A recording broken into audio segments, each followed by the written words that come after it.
بسم اللہ الرحمن الرحیم الحمد للہ نحمده ونستعینه ونستغفره ونؤمن به ونتوکل علیہ ونعوذ باللہ من شرور انفسنا ومن سیئات اعمالنا من یهده اللہ فلا مضل له ومن یضلل فلا ہادی له ونشهد ان لا الہ الا اللہ وحدہ لا شریک له ونشهد ان سیدنا و مولانا محمد عبدہ ورسولہ صلی اللہ تبارک و تعالی علیہ وعلی آلہ وصحبہ وبارک وسلم تسلیما کثیرا کثیرا اما بعد فبالسند المتصل المسلسل منی الى سیدنا عبداللہ بن عمرو بن العاص رضی اللہ تعالی عنہ انہ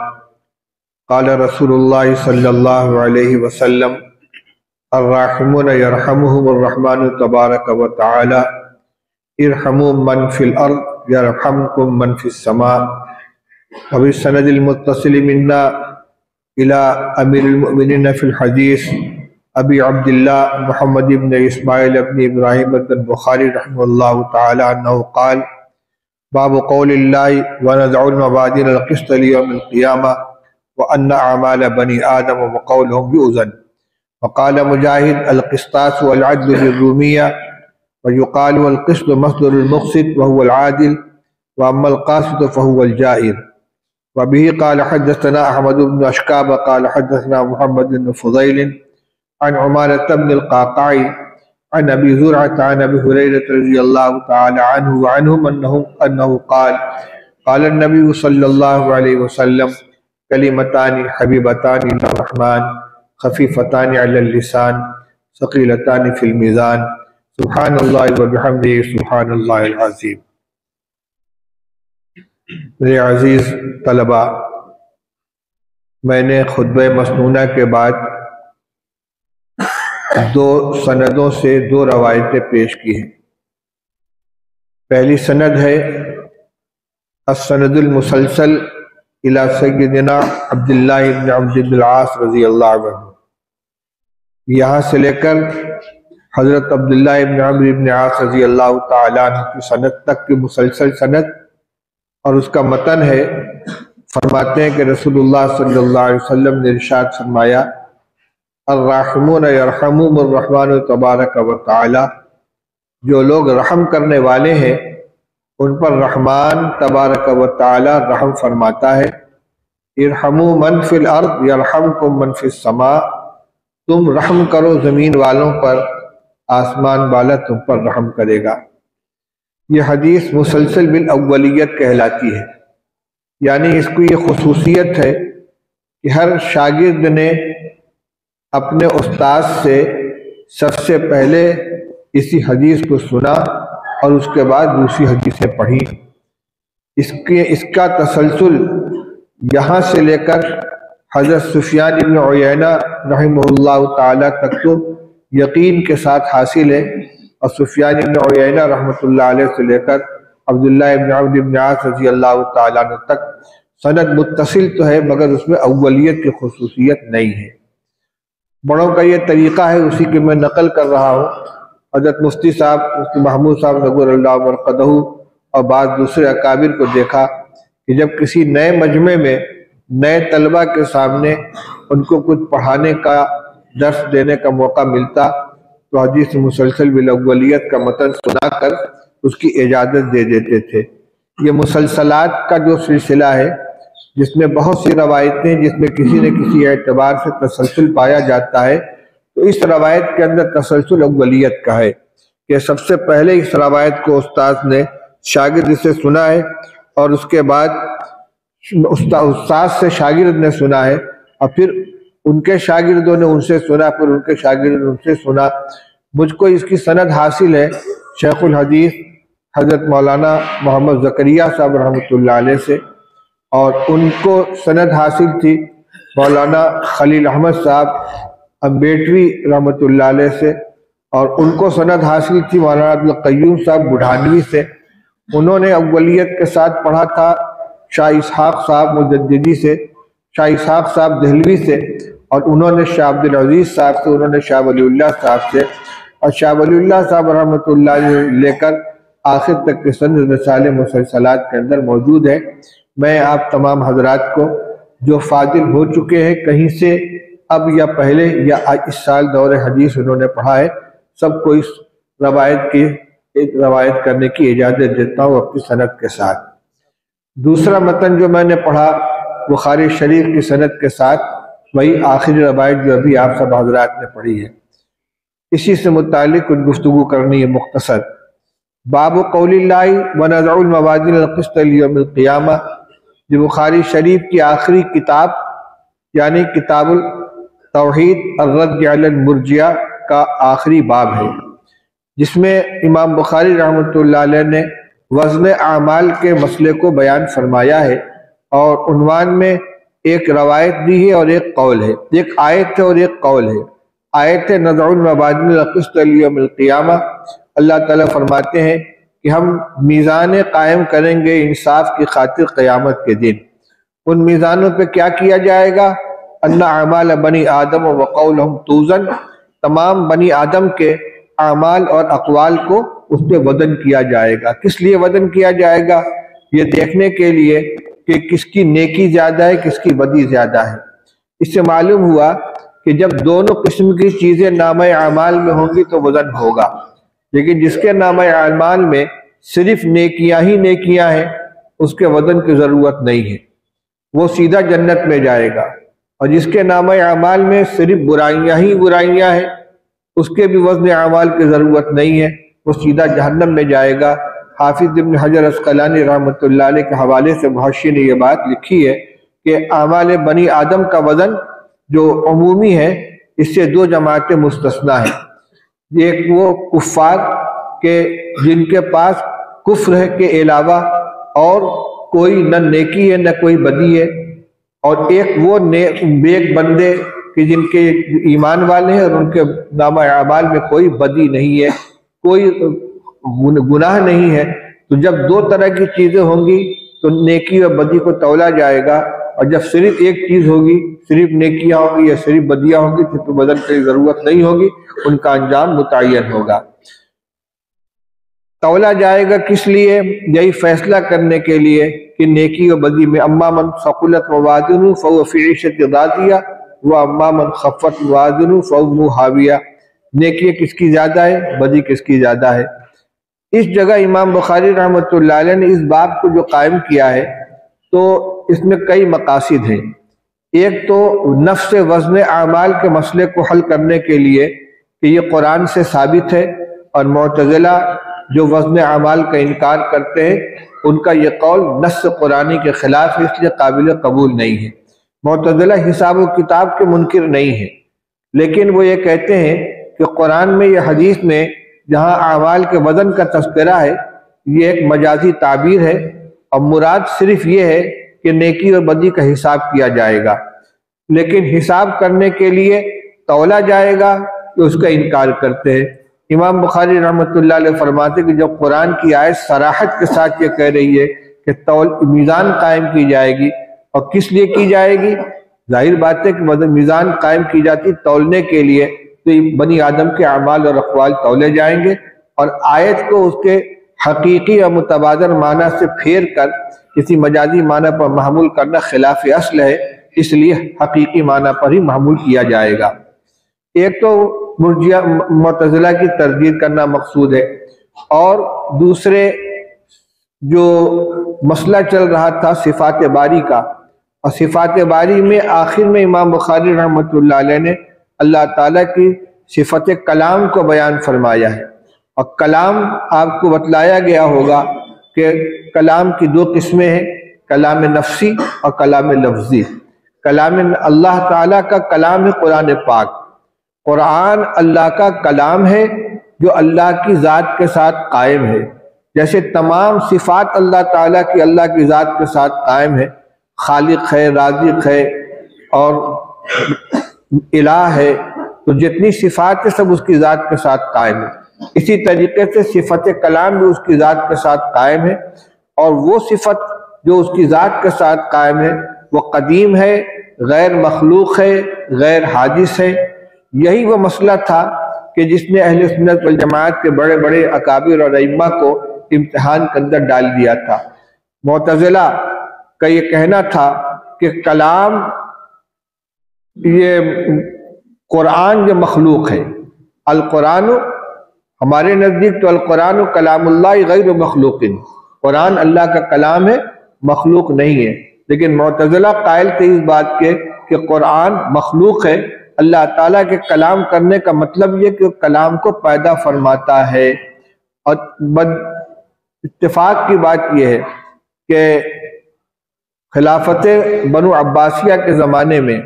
معتزلہ کو عروج حاصل تھا اور حکام کی پشپناہی حاصل تھی، اس وجہ سے ان کی پشپناہی کی بنا پر امام احمد بن حنبل رحمۃ اللہ علیہ اور دیگر بہت سے علماء اور اکابر کو سختیاں جھیلنی پڑیں، ان کو مجبور کیا جاتا تھا کہ وہ کہیں کہ قرآن مخلوق ہے۔ لیکن اہل حق کبھی دبتے نہیں ہیں، وہ حقی کی آواز بلند کرتے ہیں۔ امام بخاری رحمۃ اللہ علیہ کے ساتھ بھی ابتلا پیش آیا تھا، ان کو بھی اس آزمائی سے گزرنا پڑا۔ امام بخاری رحمۃ اللہ علیہ بالکل نوعمری کے اندر امامت کے منصب پر فائز ہو گئے تھے، اور بڑے بڑے اصحاب درس کی مجلس ان کی مجلس کے سامنے پھیکی پڑنے لگی، جس کی وجہ سے وہ ایک چیز جو ہوتی ہے جس کو علماء بھی مستثنا نہیں ہے، جس کو حسد کہتے ہیں، وہ جاگ اٹھی۔ اور بعض مشہور محدثین نے اپنے تلامذہ کو آمادہ کیا کہ امام بخاری کے مجلس میں جا کر ان سے پوچھو کہ قرآن کے بارے میں آپ کا کیا عقیدہ ہے۔ مسئلہ یہ تھا کہ چت بھی اپنی پٹ بھی اپنی، اگر وہ کہہ دیں گے کہ مخلوق ہے جان بچانے کے لیے تاکہ معتزلہ کے تشدد کا شکار نہ ہو تو یہ اہل سنت والجماعت سے خارج ہو جائیں گے، اور اگر کہتے ہیں کہ مخلوق نہیں ہے پھر معتزلہ ان کے خلاف کھڑے ہو جائیں گے، ان کو اذیت پہنچائیں گے۔ آنے والوں نے ان سے پوچھا، امام صاحب طرح دے گئے، جواب نہیں دیا۔ دوبارہ پوچھا، دوسری مجلس میں آئے، تیسری مجلس میں آئے، آخر کار امام بخاری رحمۃ اللہ علیہ نے فرمایا القرآن لفظی بالقرآن مخلوق، لفظی بالقرآن مخلوق، جب میں قرآن کی تلاوت کرتا ہوں تو میری زبان سے نکلنے والے جو حروف ہیں یہ مخلوق ہے، کیونکہ میرا عمل ہے وہ۔ یہ جملہ ان کی زبان سے نکلنا تھا کہ شر پسندوں نے کہہ دیا کہ امام بخاری نے قرآن کو مخلوق کہہ دیا، حالانکہ انہوں نے اس کلام کو مخلوق نہیں کہا تھا جو اللہ کی صفت ہے اور اللہ کی ذات کے ساتھ قائم ہے، بلکہ اپنی زبان سے جو تلفظ کرتے تھے اس کو مخلوق کہا تھا، اور یہ صحیح ہے۔ امام بخاری رحمۃ اللہ علیہ نے اسی کی صفائی دینے کے لیے اور یہ ثابت کرنے کے لیے کہ ایک کلام وہ ہے جو اللہ کی صفت ہے، وہ قدیم ہے، وہ مخلوق نہیں ہے، اور جب ہم اس کو اپنی زبان سے پڑھتے ہیں،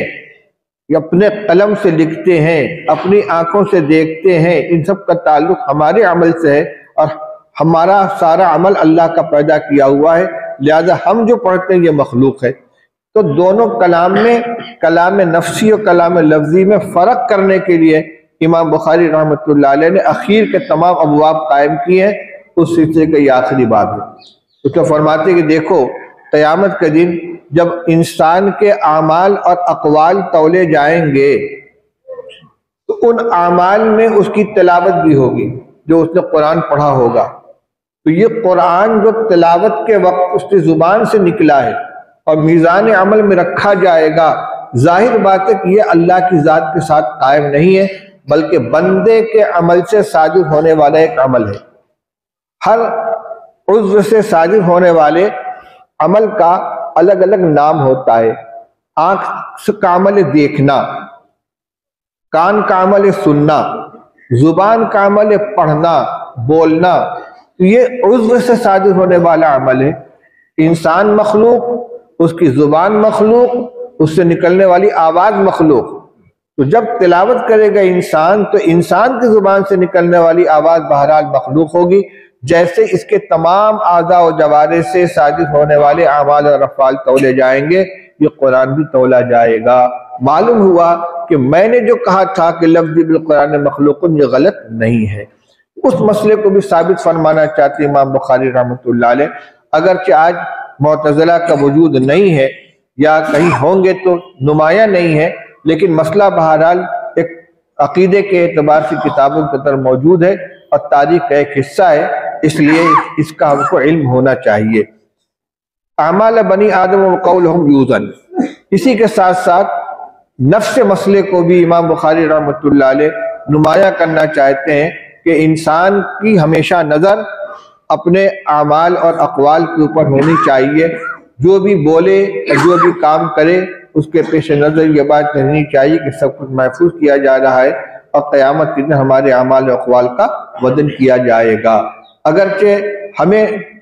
اس کا احساس نہیں ہے کہ ہمارا عمل لکھا جا رہا ہے یا ہماری گفتگو لکھی جا رہی ہے، لیکن اللہ تعالیٰ کی طرف سے اس کو محفوظ کرنے والے موجود ہیں اور سب کچھ وہ جمع کر رہے ہیں، وہ قیامت کے دن سامنے آئے گا۔ چنانچہ قرآن میں اللہ تعالیٰ نے ارشاد فرمایا وَوَجَدُوا مَا عَمِلُوا حَاضِرًا، جو کچھ بھی لوگوں نے عمل کیا سب کو موجود پائیں گے۔ یوم تجد کل نفس ما عملت من خیر محضرا وما عملت من سوء، جس دن ہر انسان اپنے اعمال خیر اور اعمال شر کو موجود پائے گا۔ تود لو ان بینہا وبینہ امدا بعیدا، جو اس کے برے اعمال سامنے آئیں گے تو اس کی تمنا ہوگی کاش میرے اور اس کے درمیان لمبا فاصلہ ہوتا، لیکن وہ اعمال بہرحال اس کے سامنے آئیں گے۔ برہ کہ یہ مسئلہ کہ اعمال اور اقوال کا وزن کیسے ہوگا، اس کی بحث اپنی جگہ پر ہے۔ مختصر سی بات ہے کہ وزن اللہ کو کرنا ہے اور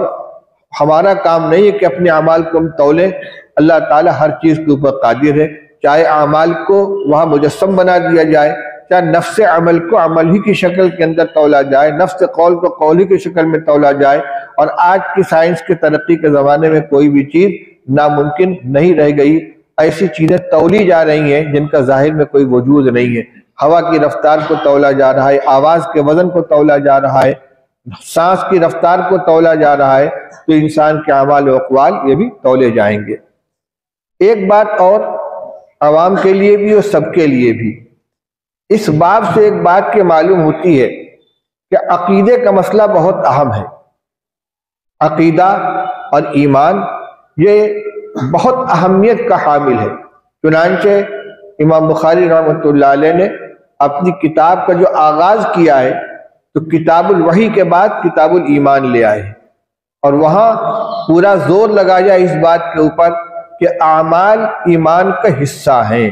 اعمال ایمان کا جز ہے، اگرچہ اجزاء مقومہ میں نہیں ہے لیکن اجزاء مکملہ کے اندر بہرحال شامل ہے۔ اعمال کے بغیر ایمان کو کمال حاصل نہیں ہوتا۔ یہ مسئلہ شروع کے اندر آ چکا ہے، انہی اعمال کے وزن کو یہاں لا کر بیان فرمایا ہے۔ وہ جو ہم نے کہا تھا کہ ایمان کے اندر اعمال داخل ہیں اور شروع سے اس پر توجہ دی جا رہی، فلاں چیز بھی ایمان میں داخل ہے، فلاں چیز بھی ایمان میں داخل ہے، فلاں چیز بھی ایمان میں داخل ہے، وہ سب زندگی بھر جمع ہوتے رہیں گے اور قیامت کی وزن اعمال کے وقت وہ سارے کے سارے لا کر ترازو کے اندر رکھ دیے جائیں گے۔ دوسری بات جو میں کہنا چاہتا ہوں کہ امام بخاری رحمۃ اللہ علیہ ایمان اور عقیدے کو اہمیت دے رہے ہیں۔ کتاب کے آغاز میں بھی بڑی اہمیت کے ساتھ عقیدے کی بحث لے آئے ہیں اور آخر میں بھی آ کر کتاب الرد علی الجہمیہ کے اندر عقیدے ہی کو بیان کیا ہے۔ عمل کے اندر اگر کوئی کوتاہی رہ جائے وہ قابل معافی ہے، اللہ تعالیٰ انشاءاللہ معاف فرما دیں گے، لیکن اگر عقیدے کے اندر کوئی کمی ہے کوتاہی ہے وہ ناقابل معافی ہے۔ ایمان اور عقیدے کی فکر کرنا سب سے زیادہ ضروری ہے۔ یہی وجہ ہے کہ ہم دیکھتے ہیں کہ ابتدائی دور سے آج تک جتنے فرقے پیدا ہوئے ہیں اسلام میں یا اسلام سے الگ ہونے والی جو جماعتیں ہیں، ان سب کی بنیاد عقیدوں کے اوپر ہے۔ اعمال کے اختلاف کی وجہ سے کوئی جماعت پیدا نہیں ہوئی ہے، عقیدے کے اختلاف کی جس وجہ سے فرقے پیدا ہوئے ہیں، چاہے وہ ابتدائی دور کے خوارج ہوں، معتزلہ ہوں، کرامیہ ہوں، جہمیہ ہوں، مرجیہ ہوں، یا اس کے بعد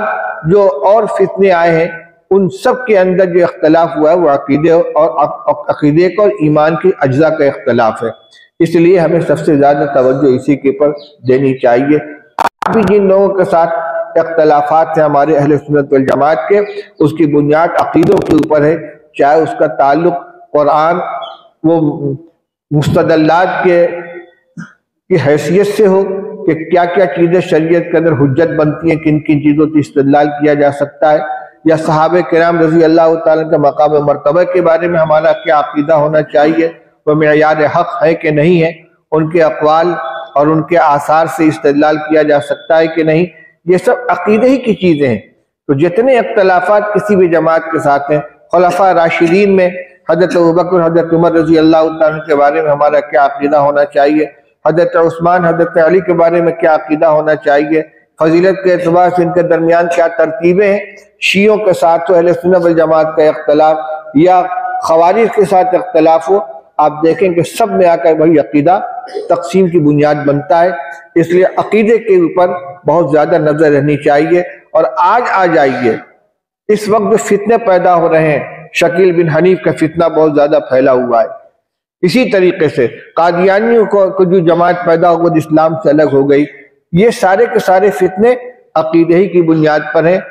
حضرت عیسیٰ علیہ السلام کے بارے میں، حضرت مہدی علیہ السلام کے بارے میں نبی کریم صلی اللہ علیہ وسلم نے جو ہدایتیں دی، جو پیشین گوئیاں کی ہیں، ان سے الگ کوئی عقیدہ گھڑ لیا گیا، یا جو آپ نے ان کا مصداق قرار دیا تھا ان سے الگ کسی کو اس کا مصداق قرار دے دیا گیا، یہ بھی عقیدے ہی کا مسئلہ ہے۔ اسی بنا پر یہ باطل فرقے پیدا ہو رہے ہیں۔ تو عقیدے پر ہمارے سب سے زیادہ توجہ ہونی چاہیے اور اس کی اصلاح کی فکر رہنی چاہیے، اپنی بھی اور امت کے اندر بھی جہاں عقیدے کا فساد پیدا ہو فوراً اس کی طرف توجہ کرنی چاہیے علماء کرام کو۔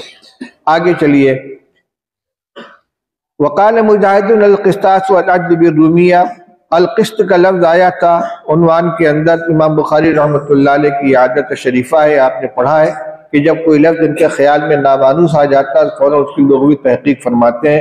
القسط انصاف کے معنی میں ہے، قسطاس انصاف کو کہتے ہیں، حالانکہ عام طور سے اس کو بولا جاتا ہے ترازو کے معنی، وزنی بالقسطاس المستقیم کا جو لفظ ہے وہاں ترازو ہے، لیکن ترازو میں کسی چیز کے تولنے کا مقصد کیا ہوتا ہے؟ انصاف کرنا، کہ جس کا جو حق ہے صحیح طریقے سے اس کے پاس پہنچ جائے۔ بالرومیہ کا مطلب یہ ہے کہ رومی زبان میں بھی یہ لفظ اسی معنی میں، عربی زبان میں بھی اسی معنی میں، توارث لغتین ہو گیا ہے۔ وَيُقَالُ الْقِسْطُ مَصْدَرُ الْمُقْسِط، قسط جو ہے یہ مقسط کا یا تو مصدر المصدر کہہ لیجئے، اس لیے کہ مقسط کا مصدر اقساط ہے اور اقساط بنا ہے قسط سے، اور یعنی کہہ لیجئے کہ قسط بمانے مصدر بمانے ماخذ ہے، کہ قسط سے مقسط بنایا گیا ہے، انصاف کرنے والا۔ میں اختصار سے کام لے رہا ہوں۔ وَأَمَّا الْقَاسِطُ فَهُوَ الْجَائِرُ،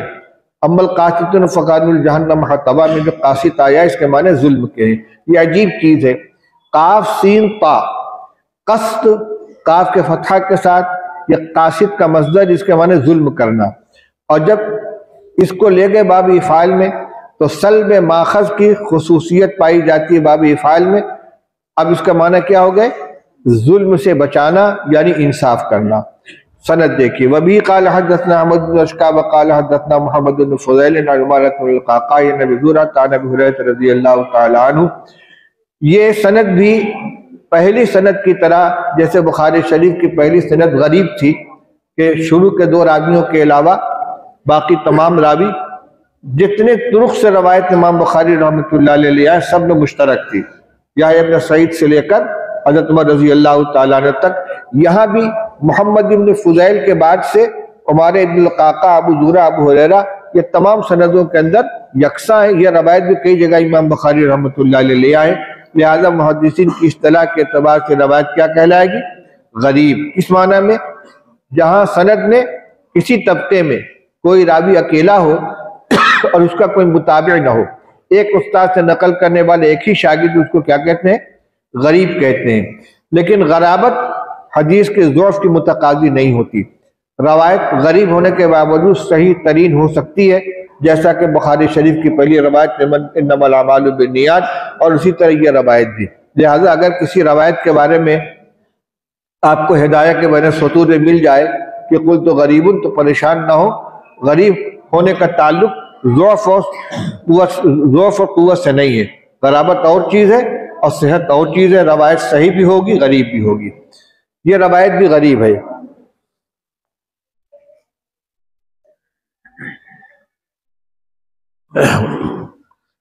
حضرت ابو ہریرہ رضی اللہ تعالیٰ عنہ کیونکہ مکثرین فی الحدیث میں سے ہیں، سب سے زیادہ احادیث انہی سے مروی ہیں، امام بخاری رحمۃ اللہ علیہ نے اختتام بھی ابو ہریرہ رضی اللہ تعالیٰ عنہ کی روایت کے اوپر فرمایا ہے۔ روایت کے الفاظ کیا ہیں؟ رسول اللہ صلی اللہ علیہ وسلم نے ارشاد فرمایا کلیمتان حبیبتان الی الرحمن خفیفتان علی اللسان ثقیلتان فی المیزان سبحان اللہ و بحمدہ سبحان اللہ العظیم۔ دو کلمے ہیں جو محبوب ہیں رحمان تبارک و تعالیٰ کو، ہلکے ہیں زبان کے اوپر، وزنی ہے میزان میں، ایک سبحان اللہ و بحمدہ، ایک سبحان اللہ عظیم۔ اس روایت کے امام بخاری رحمۃ اللہ علیہ لے آئے اس دعویٰ کو ثابت کرنے کے لیے کہ بنی آدم کے اعمال اور اقوال بدن کیے جائیں گے۔ چنانچہ یہ دو کلمے سبحان اللہ و بحمدہ سبحان اللہ العظیم جب بندہ ان کا تلفظ کرتا ہے تو یہ زبان سے صادر ہونے کے اعتبار سے اقوال میں آ گئے، اور انسان نے اس کا تلفظ کیا اس کے اعمال میں ہونے کے اعتبار سے اعمال میں آ گئے۔ لہذا اسی روایت سے اقوال کا وزن بھی ثابت ہوتا ہے اور اعمال کا وزن بھی ثابت ہوتا ہے۔ کسی بھی عضو سے کوئی بھی چیز صادر ہو تو جنس کے درجے میں اس کو عمل کہیں گے، اور نوع کے درجے میں اپنے مصدر کے اعتبار سے، اپنے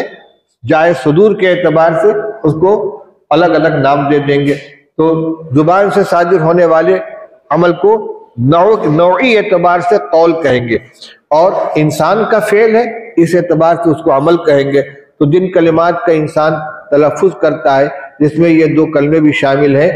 ان کو تولا جائے گا تو اس سے قول کا بھی وزن کیا جانا ثابت ہوا اور عمل کا بھی وزن کیا جانا ثابت ہوا۔ کلیمتانی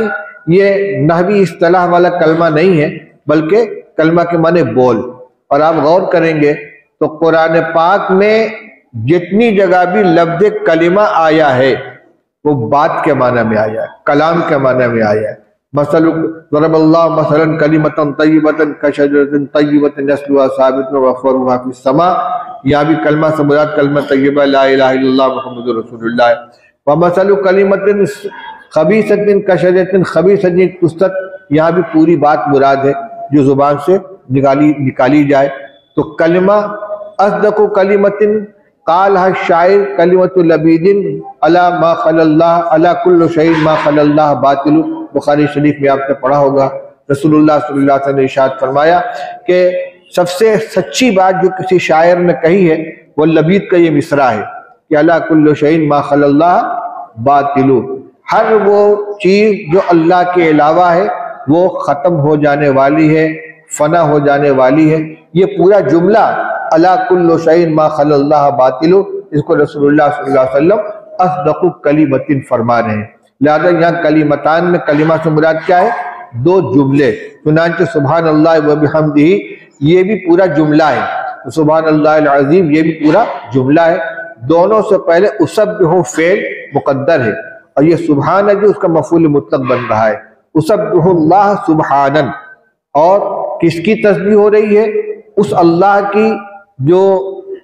عظمت والا ہے اور اسی کے ساتھ اس کی تعریف کی جا رہی ہے اور تسبیح کی جا رہی ہے۔ اس سبحان اللہ و بحمدہ میں پاکی بیان کرتا ہوں اللہ کی اس کی حمد کے ساتھ، اور سبحان اللہ العظیم میں پاکی بیان کرتا ہوں اللہ کی جو بہت عظمت والا ہے۔ یہ سبحانہ حقیقت میں اس میں مصدر ہے اور تسبیح کے معنی میں ہے،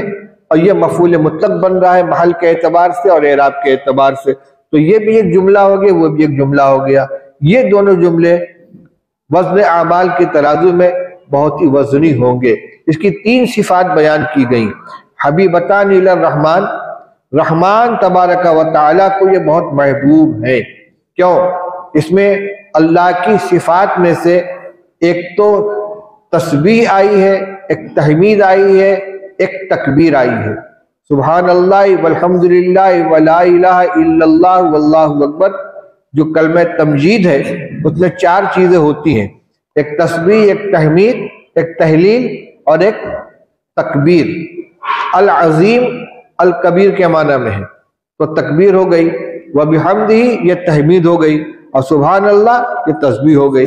ان میں سے ہر جز اپنی اپنی جگہ انتہائی قیمتی ہے۔ مسلم شریف میں آپ نے روایت پڑھی ہوگی، سبحان اللہ نصف المیزان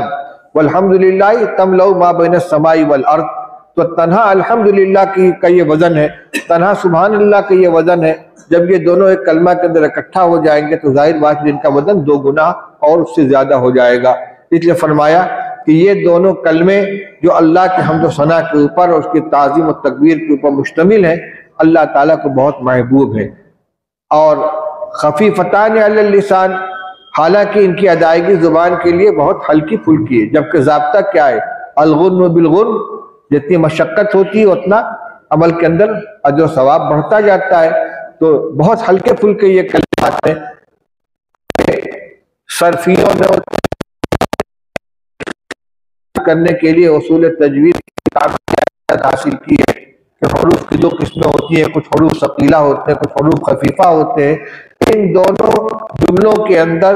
اکثر حروف خفیفہ، اس لیے ان کی زبان پر ادائیگی آسان ہے، لیکن یہ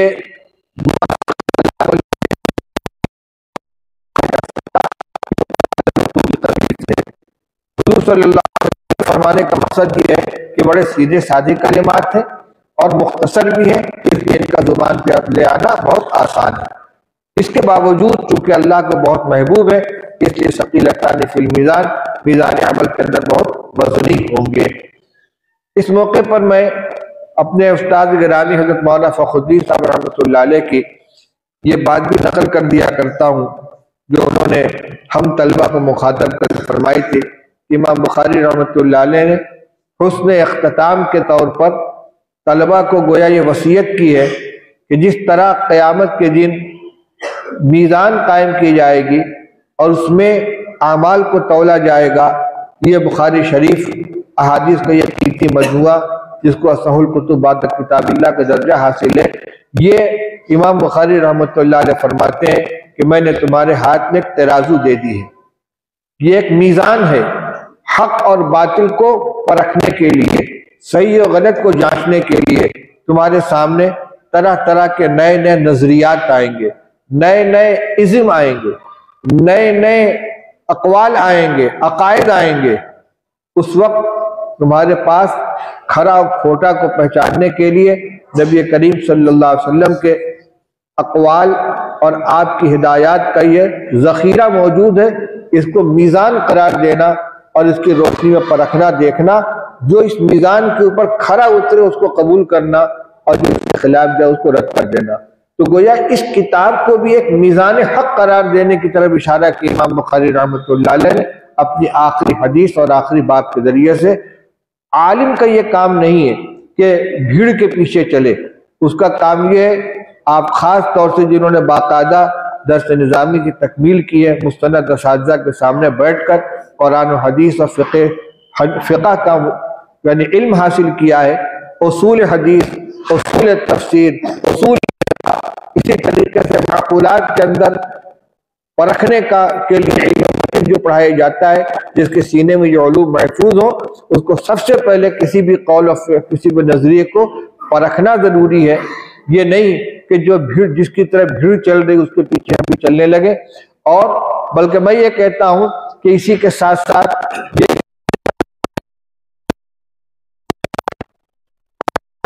اس چیز کو قبول کیا ہے، ان کا نظریے سے اگر یہ چیز میل کھاتی ہے تو قابل قبول ہے، اگر ان کا طرز اور ان کے نظریے سے میل نہیں کھاتی تو چاہے کہنے والا کتنا ہی بڑا کیوں نہ ہو، وہ چیز قابل قبول نہیں ہوگی۔ اللہ تعالیٰ نے آپ کو یہ دولت عطا فرمائی ہے، اس کی قدر کریں، اور جس طرح رسول اللہ صلی اللہ علیہ وسلم نے مجمع صحابہ میں حجۃ الوداع کے موقع پر یہ ارشاد فرمایا، الا هل بلغت، کیا میں نے تم تک اللہ کا پیغام پہنچا دیا؟ اور صحابہ نے اقرار کیا تھا کہ یا رسول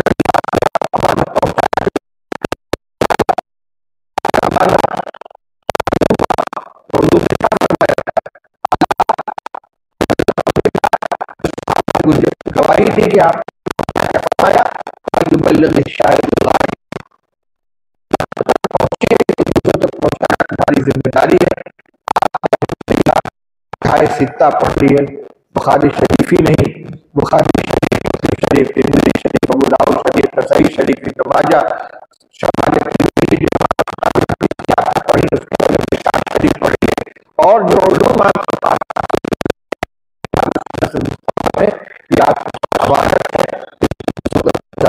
کی ذمہ داری ہے۔ میں طلبہ سے خاص طور پر کہنا چاہتا ہوں کہ آج کے زمانے میں جبکہ علوم دینیہ کے اوپر طرح طرح کی آفتیں آئی ہیں، ان کی حفاظت مشاغل کے سلسلے میں آزاد ہے، لیکن سب سے بہترین، سب سے مقبول، سب سے یعنی افضل ہے آپ تدریس کا مسئلہ ہے، پڑھنے پڑھانے کا مسئلہ اختیار کریں۔ یہ ضروری نہیں ہے کہ ہر آدمی شیخ الحدیث بن کر بیٹھ جائے، آپ مکتب میں پڑھائیں، نورانی قاعدہ پڑھائیں، لیکن پڑھانے کا عمل کریں۔ آج کے زمانے میں اس کی اہمیت بہت زیادہ ہو گئی ہے۔ میں خاص طور سے طلبہ سے کہنا چاہتا ہوں، اور دارالعلوم میں بھی یہ بات کہی ہے، اور ہر جگہ جہاں جانے کا موقع ملتا ہے میں دہراتا ہوں کہ آج کے زمانے میں بنیادی دینی تعلیم کی اہمیت پہلے کے مقابلے میں کہیں زیادہ بڑھ گئی ہے۔ اس وقت ارتداد کا جو سیلاب آیا ہوا ہے، مسلمان بچیاں غیروں نوجوانوں میں ایمان کے سلسلے میں تشکیک پیدا کی جا رہی ہے، ایکس مسلم کے نام سے چیلنج چلایا جا رہا ہے، نوجوانوں کو گمراہ کرنے کی کوشش کی جا رہی ہے۔ ظاہر بات لوگ ہوں گے کہ جن کو رکھا گیا ہے اور بنیادی مکتب سے ہوتا ہے، اس لیے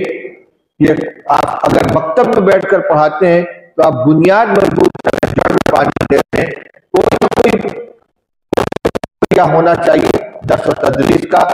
اگر مدرسے میں نہیں بیٹھ سکتے، مسجد میں نہیں بیٹھ سکتے، اپنے گھر پر اپنے بیٹھک میں جن کو آپ سمجھتے ہیں کہ ان کو تعلیم دلانے کی ضرورت ہے، نوجوانوں کو، بوڑھوں کو، اپنے ہم عمر لوگوں کو، بچوں کو، اب ان کو پڑھائیں۔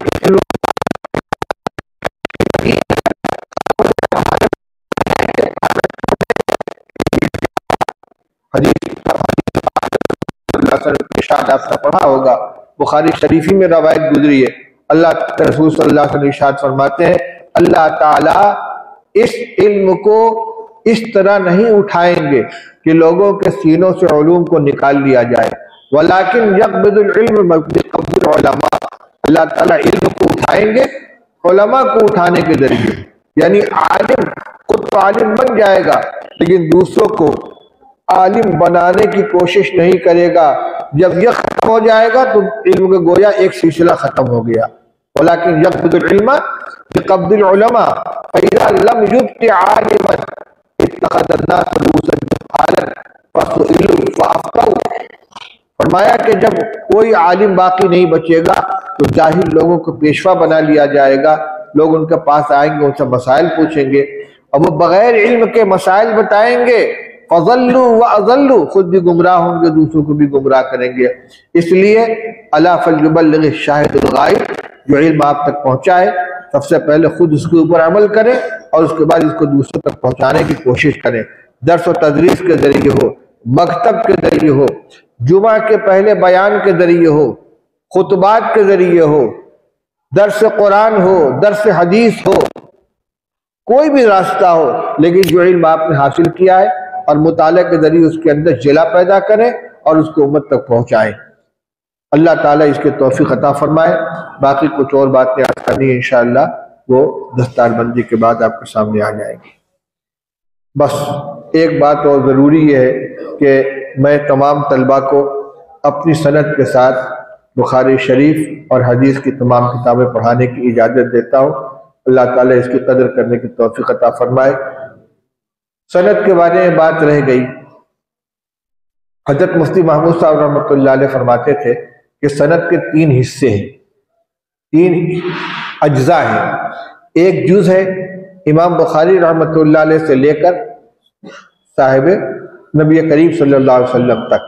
جو سند ہر حدیث کے ساتھ موجود ہے، آپ نے بھی پڑھ لی۔ وبی قال حدثنا احمد بن اشکاب، احمد بن اشکاب امام بخاری کے استاد ہیں۔ درمیانی حصہ ہے شاہ ولی اللہ صاحب محدث دہلوی رحمۃ اللہ علیہ سے لے کر امام بخاری تک، اور ابتدائی حصہ ہے جس سے آپ نے پڑھا وہاں سے لے کر شاہ ولی اللہ صاحب۔ شاہ ولی اللہ رحمۃ اللہ علیہ کے آگے کی سند آج کل کئی کتابیں چھپ چکی ہیں، العناقد الغالیہ فی الاسانید العالیہ اس کے اندر موجود ہے، اور ابتدا کی سند آپ کو استاد نے بتلا دیا ہوگا۔ میں نے بخاری شریف پڑھی مولانا فخر الدین صاحب رحمۃ اللہ علیہ سے، اور وہ شاگرد تھے شیخ الہند رحمۃ اللہ علیہ کے، شیخ الہند رحمۃ اللہ علیہ مولانا قاسم خان نانوتوی کے، وہ شاہ عبد الغنی صاحب مجددی کے، وہ شاہ اسحاق صاحب دہلوی کے، اور وہ شاہ عبد العزیز صاحب کے، اور وہ شاہ ولی اللہ صاحب کے، اور شاہ ولی اللہ صاحب سے آگے کی سند الیانع الجنی کے اندر موجود ہے۔ اسی طرح الدر المنضود میں موجود ہے، العراقد الغالیہ میں موجود ہے، اور آگے کی سند جو ہے ہر کتاب کی سند کتاب کے اندر مصنف سے لے کر رسول اللہ صلی اللہ علیہ وسلم تک کی موجود ہے۔ اللہ تعالیٰ عمل کرنے کی توفیق عطا فرمائے۔ وآخر دعوانا الحمدللہ رب العالمین۔ اب دستار بندی ہوگی،